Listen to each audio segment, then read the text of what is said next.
কোরআন সুন্নাহর বয়ান যদি দিল দিয়া না শোনেন মানুষ হতে পারবেন না। মানুষের ঘরে জন্ম নিলেই মানুষ হওয়া যায় না, মানুষত্ব অর্জন করিয়া মানুষ হতে হয়। কোরআন সুন্নাহ যদি দিলের কান দিয়া না শোনেন কশিন কালেও মানুষ হওয়া যায় না।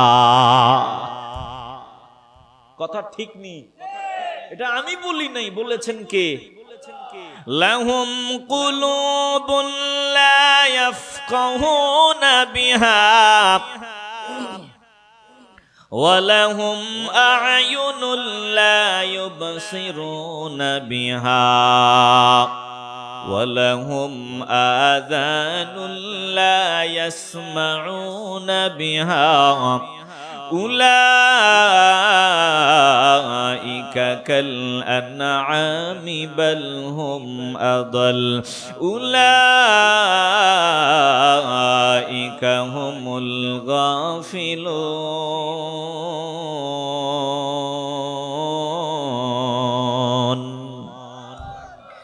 এ মুসলমান নবীর আশিকের দল গো, দিল নরম করিয়া দাও।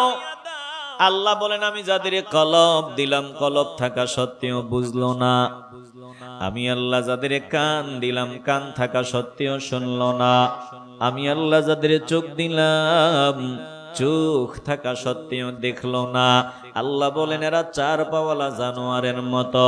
আল্লাহ বলেন না না না, চার পাওয়ালা জানোয়ার এদের থেকে ভালো, বরং এরা চার পাওয়ালা জানোয়ারের চাইতে আরো খারাপ।